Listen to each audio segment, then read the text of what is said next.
Now, each week on the show, we do like to have a little bit of a trivia quiz. Simon Foster gets out the pen and paper and does his web research. I'm not sure how well researched it is, but he sits down, he throws some questions at me each and every week, and let's give it a go. Actually, first of all, let's kick off with This Week in History.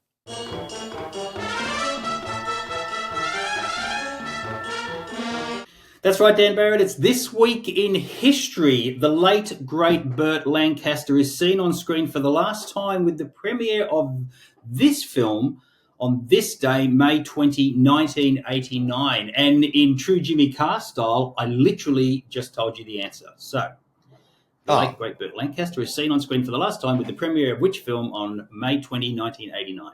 Well, the good thing was I wasn't listening to what you had to say then, but... Look, I'm pretty certain that the film's going to be Field of Dreams, which, just as a bit of a side trivia point, between the last time I watched Field of Dreams and the next time I watched Field of Dreams, which I think will be soon, I hadn't actually watched any Burt Lancaster films. But in that time, I've actually watched a lot of Burt Lancaster films, and I really, really like him. So, is the answer Burt Lancaster? And if the answer is yes, I plan to watch this film soon.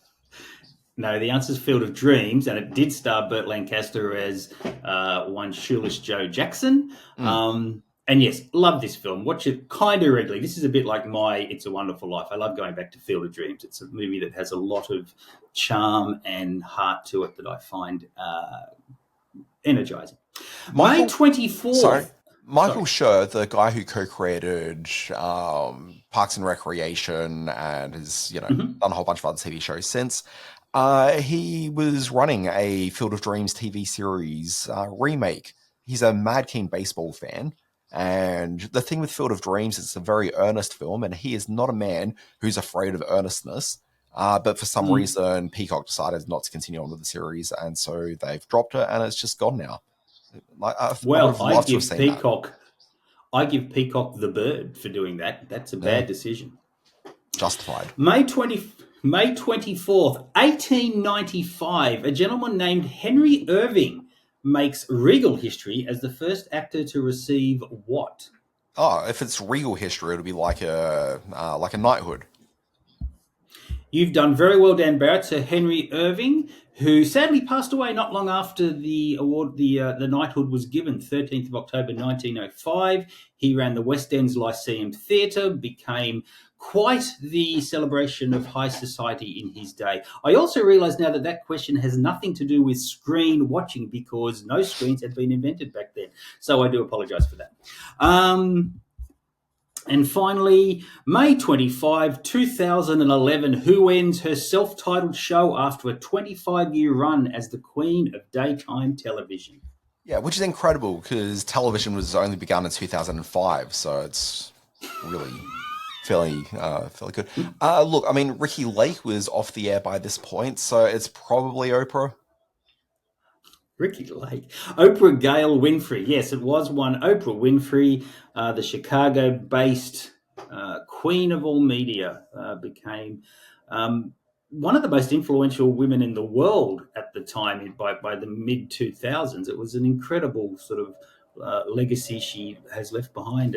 But like we all know why she became so big sort of during that latter period. It's because Ricki Lake had finished up. Oh, God, yeah, exactly. That's why. You know what? I'd like to talk about birthdays. It's the birthday quiz. Look, you might want to talk about birthdays, but I just need to give a bit of a go, Ricki, go, Ricki, go, Ricki. Jeez. Everyone gets a car. No, not happy birthday. No, not that. Please, no, not happy birthday.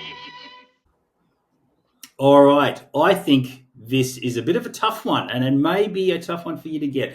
Here are four gentlemen. This could be the whitest birthday quiz I've ever done. Look at these faces. Go to our Facebook page to see the birthday quiz or our YouTube channel. May 19, 1944, a gentleman named Peter Mayhew. Now, that's going to be an entry point for the answer, I think.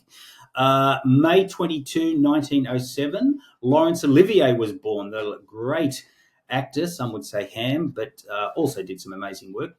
May 24, 1965, John C. Reilly, and May 25, 1963, funny man Mike Myers. Now, what do these four birthday buddies all have in common? No clues. I'm going to make you have a guess. Peter Mayhew's definitely your in point. Well, see, this is the thing. I know who Peter Mayhew is, but I can't connect Peter Mayhew to the other people. So Peter Mayhew famously played Chewbacca. He did.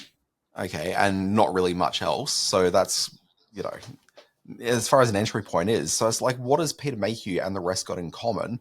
Yes. Like, obviously, if we're thinking about Olivier and Mike Myers, like, I can't actually remember if Mike Myers is British, but like his father's definitely British. Like, there's a British connection, but John C. Reilly's not British.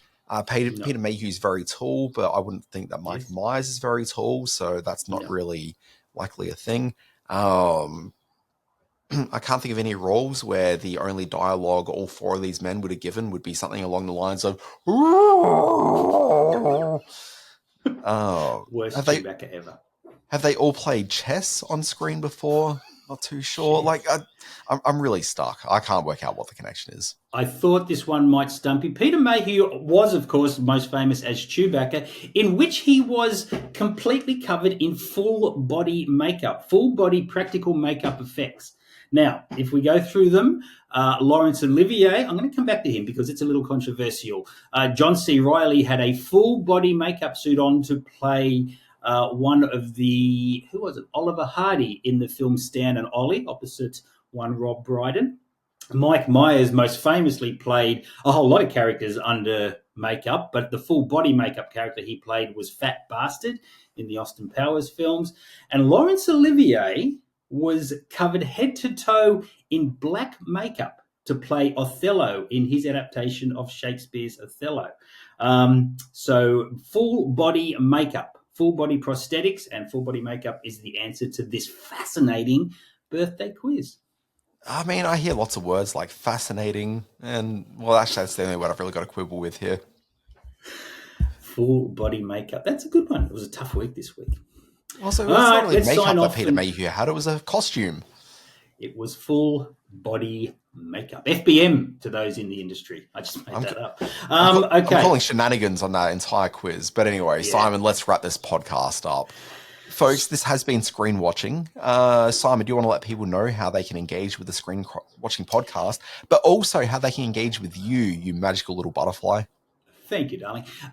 Yes, well, my website is screen-space.net, where I do an awful lot of writing occasionally. You can engage with the Screen Watching socials on Facebook at Screen Watching Podcast, on Threads and YouTube at Screen Watching. I really got to get back on Threads. I'm not doing much there, but there's lots over on our YouTube channel. Or you can email us at screenwatchingpodcast@gmail.com, where we get lots of fascinating emails from you, interesting and intelligent people. Dan, what do you do when you're not doing this podcast? Oh, look, so many things. Mm-hmm. I've stopped watching Evil, so, I've got a week before that comes back. The other stuff I do is each day I send out a newsletter. It's called Always Be Watching. Find it at alwaysbewatching.com. It's got the big TV streaming stories. It's got things about video games and VR and anything you're using a screen for, really, covered in the newsletter. And then on Fridays, I send out a bonus newsletter called Always Be Streaming. And that one's kind of like your TV guide to the streaming week that was. So it's got all the new shows, the returning programs, and the movies as well that debuted on the streaming services. It hasn't come out yet this week, but I hope to rectify that later today. It's been a complicated week. Yeah, you've had a busy week, and I do appreciate you giving time over to this podcast, because I know you've got a hell of a lot going on up there in Brisbane. Why don't you run through all those Brisbane suburbs like you did earlier in the podcast? That was fun. Well, first we can start with Mount Gravatt, and then we can move down to Salisbury. I can take a bit of a detour over to Sunnybank and McGregor. I'm out of here. Bye, everyone.